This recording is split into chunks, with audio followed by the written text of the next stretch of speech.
Bueno, tenemos nota pendiente. Sí, vamos a hablar del índice de salarios y vamos a preguntarle justamente a Andrés Meiler, que es miembro del CREVA, de qué se trata y por qué se menciona desde la entidad que el salario ha aumentado un 1,7%, pero sigue estando por debajo de la inflación. Y sí, claro, según estimaciones, el salario viene perdiendo más de 20 puntos respecto de la inflación. Por eso una de las promesas de campaña de Cambiemos Ahora es llamar a la mesa del salario, a la mesa técnica del salario después de las PASO, después de las elecciones, para tratar de recomponer la pérdida del poder adquisitivo de trabajadores y de jubilados. ¿Me dijiste el apellido y el nombre? Andrés Meiler. Ah, Andrés. ¿Cómo te va, Andrés? Ariel Laruín y Romina Farías, te saludamos por la Brújula 24. ¿Cómo va, Ariel? Buenas tardes. ¿Cómo estás? ¿Bien? Muy bien.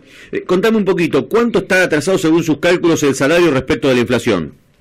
Bueno, eso también depende desde cuándo lo mires, ¿no? Ah, tenés razón, claro. Nosotros, digamos, te puedo dar dos datos. Si a ver. Durante este primer semestre, sí, el salario perdió un poco menos del 1%. Sí. O sea, se mantuvo más o menos al nivel que vienen creciendo los precios. Salario contra inflación. Salario contra inflación, sí, exactamente. Creció un 19% el salario, pero creció un 19% los precios. Correcto. Un 20% los precios. Correcto. Si miramos con respecto al último año, o sea, de junio a junio, sí, ahí la diferencia sí es mayor, donde el salario crece un 41% y la inflación crece un 51%. Ajá, ahí ya tenemos casi 10 puntitos. Sí, haciendo los cálculos, digamos, de relaciones porcentuales, el salario perdió 6,7% de poder adquisitivo. ¿En cuánto tiempo? En el último año. En el último año. Y si tenemos que plantear la pérdida de poder adquisitivo desde 2016 a la fecha.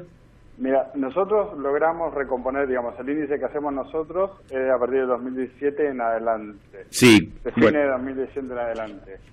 Entonces, no lo calculamos del 2016, porque no logramos recomponer la serie, claro, en base a los distintos, a la información disponible. ¿Y tenés desde 2017 a la fecha? Sí, no lo tengo acá, pero lo podría buscar. Pero aproximadamente, ¿de cuánto hablaríamos? No, mira, no te lo puedo confirmar. Ahora lo busco. Está bien, está bien. Entiendo que hay un salario entonces que viene perdiendo contra la inflación, que en los últimos meses ha perdido menos de lo que venía perdiendo, pero ha perdido mucho a lo largo de 2018, o decir, ha perdido mucho más a lo largo de 2018 que en lo que va de 2019. Sí, exactamente. Por ejemplo, ahí lo busqué. Desde el 2017 hasta hoy perdió un 9,7%. Casi 10 puntos. Casi 10 puntos de poder adquisitivo. De poder adquisitivo. Donde la mayor pérdida se da en septiembre-octubre del año pasado. Está claro que esto es un promedio. Ustedes hacen un promedio de la masa salariada. Seguramente habrá trabajadores que han perdido mucho más que otros. Exactamente. Y teniendo en cuenta que este cálculo es solo para empleado en relación de dependencia formal. Claro, porque no después se toma en cuenta empleo informal, empleo público sí, no se toma en cuenta monotributo o el resto de las actividades, ni jubilaciones, como decías vos hace un rato. Claro, ¿tenés un registro aproximado de cuánto han perdido los jubilados? No, ese no lo tengo. Yo tengo entendido que es casi 15, 16 puntos. Sí, no lo sé, no te lo podría confirmar. Bueno, entonces lo que vos decís es que en la carrera inflación-salarios, en lo que va de 2019, se podría decir en estos 6 meses, en los primeros 6 meses del año, ha perdido casi un punto porcentual el salario contra la inflación. Exactamente, pero si miramos el último año, claro, ahí el problema, la pérdida es mayor y ahí la carrera venimos rezagados en términos de salario. Está claro. Andrés, yo estoy viendo un gráfico que vos me enviaste, pero para que la gente pueda entender, este gráfico registra algunos picos. ¿Qué significan esos picos? En un momento nosotros pensamos o mostramos cómo varía la inflación y cómo varía el salario en un determinado mes. Sí. Y ahí donde se ven las pérdidas o las caídas estas de tobogán que por ahí nosotros vemos en el salario real. Cuando el salario, los precios suben mucho, el salario tarda un tiempo importante en ajustarse, porque las paritarias son preacordadas. Claro. Entonces ahí es donde se dan las mayores pérdidas en el poder de compra. ¿Y cuando hay una disparada de precios, sí, el salario tarda un tiempo en acomodarse. ¿Y cómo se mide el índice de salarios? Técnicamente, ¿cómo lo miden ustedes? ¿Cuántos rubros distintos calculan? nosotros tomamos 11 sectores importantes, los 11 sectores más importantes de la economía bahiense, sí. 18 convenios colectivos de trabajo, para los cuales analizamos cuáles son las tasas de variaciones mensuales de esos convenios colectivos. O sea, por ejemplo, para Bahía, una ciudad de mucho servicio, empleados de comercio debe tener un nivel de influencia muy importante en ese índice. Sí, empleados de comercio, construcción, industria, docentes, salud. Entiendo. Distintos tipos de sectores. Están ponderados según la importancia en el empleo formal, o sea, aquellos sectores que tienen más empleados impactan más en el índice que calculamos. ¿Cuál es el tipo de rubro con mayor cantidad de empleados? No, comercio. Comercio, claro. Sí, comercio es el más importante. Y ese particularmente ha cerrado con muy buenas paritarias siempre. En los últimos años viene cerrando con muy buenas paritarias.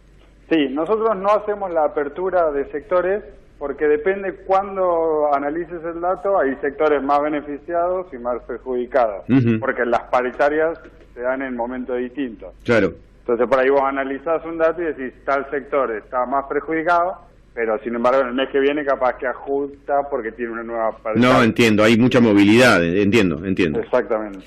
Bueno, la verdad, ahí, si queremos, digamos, pensar un poquitito, digamos, el análisis que nosotros hacemos es la salvedad o la esperanza que hay es que si de continuar este ritmo de proyección de inflación y ante ajustes paritarios propuestos o ya pautados para los próximos meses, con cláusula gatillo incluida. Con cláusula gatillo incluida en muchos de los casos, se esperaría una recomposición. Pero siempre y cuando esta tendencia de la inflación siga a la baja. Entiendo. Pero claro, de eso depende también, claro, estamos hablando dependiendo siempre del índice inflacionario, y hay otra aclaración importante, es que estamos hablando de un segmento de la población con trabajo regularizado. Exactamente. Formal y regularizado. Lo calculamos para Bahía Blanca, pero si vos mirás los números del INDEC, los no formales se ven mucho más complicados en esta relación. Sí, generalmente el empleado no formal no tiene paritaria, va todo a voluntad y a criterio también del empleador en muchos casos, ¿no? Exactamente. Y muchas de las recomposiciones que nosotros observamos son en conceptos no remunerativos o premios que se dieron a fin de año, que lograron aliviar un poco la caída registrada hasta el momento. Andrés, te agradecemos mucho.